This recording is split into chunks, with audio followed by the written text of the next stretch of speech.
Hello everyone, welcome to CLAT prep. आज 2 दिसंबर 2024 और जैसा कि आपको पता है कि हम डेली न्यूज एनालिसिस करते हैं, उसके बाद 20 क्वेश्चंस की प्रैक्टिस भी करते हैं। तो चलिए उसी सीक्वेंस को कंटिन्यू करते हैं। आज हमारा पहला क्वेश्चन है, रिसेंटली यूनियन संस्कृत minister Gajendra Singh Shekhawat inaugurated a painting exhibition called Shunyata in which of the following.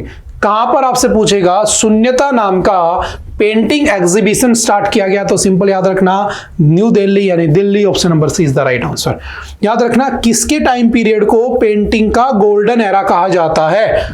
तो आप लोगों ने हिस्ट्री में पढ़ा हुआ है कि जो गोल्डन एरा ऑफ पेंटिंग है वो किस राजा के टाइम पीरियड को कहा गया है। तो याद रखना किसको कहा गया था, जहांगीर के टाइम को कहा गया था। किसके टाइम को, जहांगीर के टाइम को, ठीक है। और जहांगीर का नाम क्या था, सलीम अनारकली, वही था वो, ठीक है, अकबर का बेटा था, ठीक है। और जो यहाँ पर सबसे पहले जो ब्रिटिशर आया था, कौन आया था, कैप्टन हॉकिंस।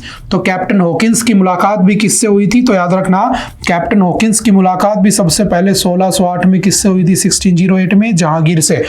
और उसको पता था कि कैप्टन हॉकिंस को कि इसको पेंटिंग पसंद है, इसलिए मैंने आपको हिस्ट्री में पढ़ाया था, मैंने आपको पढ़ाया था कि जहांगीर के लिए 2 गिफ्ट लाए थे। एक घड़ी लाया था ये, जिसको ये पसंद नहीं करता है, कि इसके लिए पेंटिंग लाया था, ठीक है, क्योंकि इसको पता था इसको पेंटिंग बहुत पसंद है। और याद रखना सबसे पियक्कड़, सबसे बेवड़ा राजा कौन था भारत का, वो भी जहांगीर ही था, ठीक है। और इसी के टाइम पीरियड को गोल्डन एरा ऑफ पेंटिंग भी कहा जाता है। और गोल्डन एरा ऑफ लिटरेचर अगर पूछे, गोल्डन एरा ऑफ लिटरेचर किसे कहते हैं, तो सिंपल याद रखना अकबर, क्योंकि अकबर यानी एक मुस्लिम राजा के होते हुए तुलसीदास जी ने क्या लिख दी थी, रामचरितमानस लिख दी थी, समझ रहे हो, उसके दरबार में बैठ के। तो गोल्डन एरा ऑफ लिटरेचर किसे कहा जाता है, अकबर के टाइम पीरियड को। गोल्डन एरा या golden time period of painting किसे कहते हैं, जहांगीर के टाइम को, ठीक है। तो 4 बातें याद रखना। और वैसे गोल्डन टाइम पूछे मुगलों के टाइम पर, तो किसे कहा जाता है, शाहजहां, क्योंकि वो ताजमहल ही बनवाता था बेचारा। Who has recently been re-elected to the United Nations Peacekeeping Commission? जो आपका United nation peace keeping commission है, जिसने अपना पहला मिशन 1948 में मिडल ईस्ट में किया था, उसमें अभी रिसेंटली किसको री-इलेक्ट कर दिया गया है, तो याद रखना India, option number A is the right answer, ठीक है। सिंपल वन लाइनर में याद रखना। Recently the ECI Election Commission of India, what is the article for the Election Commission of India? तो आप लोगों ने बहुत अच्छे से पढ़ा था, आर्टिकल कौन सा था, 324, ठीक है। तो इसने दिल्ली का चीफ इलेक्टोरल ऑफिसर किसे अनाउंस किया, तो R Alice Vaz, option number A is the right answer. वैसे हमारा इलेक्शन कमिश्नर कौन है, चीफ इलेक्शन कमिश्नर, तो याद रखना Rajiv Kumar is our chief election commissioner. और 2 कौन है, एक है सुखबीर सिंह संधू, ठीक है, और एक कौन है आपका, ज्ञानेश कुमार, ठीक है। सिंपल से याद रखना। Who among the following has been awarded the United Nations Global Excellence Award? किसको यूनाइटेड नेशन का ग्लोबल एक्सीलेंस अवार्ड दिया? तो यूनाइटेड नेशन कब बना था, आपको पता है 24 अक्टूबर 1945 यूएनडे बनाते हैं।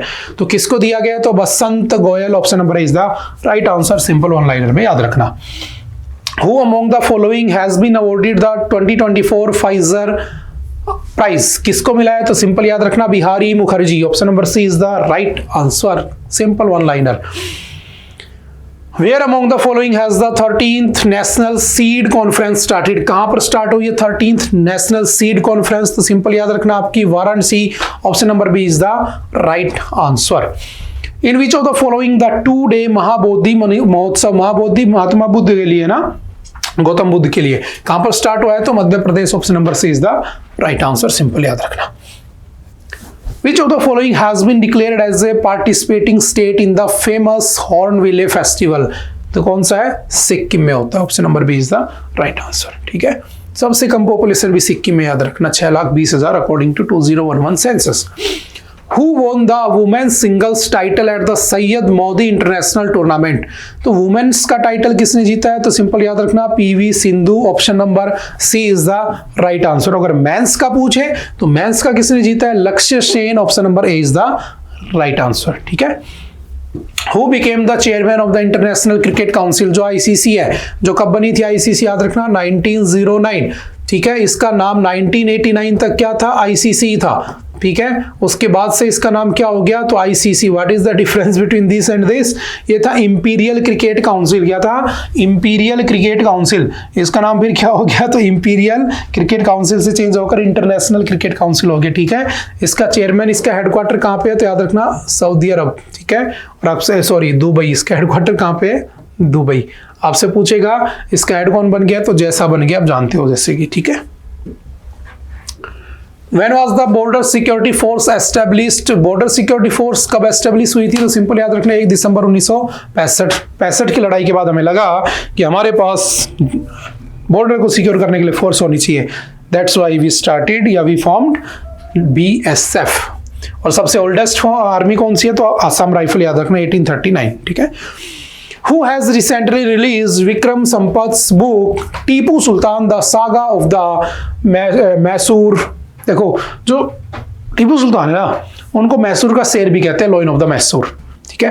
वो एक ऐसा राजा था जो सारी लड़ाई हारता है। जैसे पहली लड़ाई में उसके फादर थे, वो जीत जाते हैं, ठीक है। जिसके बाद ट्रीटी होती है ट्रीटी ऑफ द मद्रास, फिर होती है ट्रीटी ऑफ मैंगलोर, ये हार जाता है। फिर होती है ट्रीटी ऑफ श्रीरंगपट्टनम, ये हार जाता है। लास्ट में हार जाता है 1799 में, इसको मार दिया जाता है। लेकिन हाँ याद रखना, ये बाजीराव फर्स्ट के बाद दूसरा ऐसा राजा था जिसने कभी किसी से हार नहीं मानी, बेशक हार चुका हो, क्योंकि इसके साथ मराठाओं ने नहीं दिया था, इसके साथ निजाम ने नहीं दिया था। इसकी सोच बहुत अच्छी थी, एक सेक्युलर राजा था। इसने मां शारदा के मंदिर के निर्माण के लिए, उसकी फॉर्मेशन के लिए श्रृंगेरी कर्नाटक के अंदर जमीन दान दी थी। इससे पता चलता है सेक्युलर राजा था।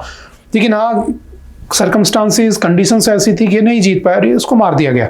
तो एक अच्छा वॉरियर के नाम से जाना जाता है, याद रखना। तो इसके नाम पर एक बुक लॉन्च की गई, जिसको किसने किया है, तो एस जयशंकर ने लॉन्च किया, सिंपल याद रखना। बाकी बातें जब आप मॉडर्न हिस्ट्री पढ़ते हो तो उसके अंदर मैसूर वाले चैप्टर में हम अच्छे से डिस्कस करते हैं, क्या किया था, क्या नहीं किया था, कौन कौन सी लड़ाइयाँ थी, आप सब जानते हो सभी ट्रीटीज के बारे में।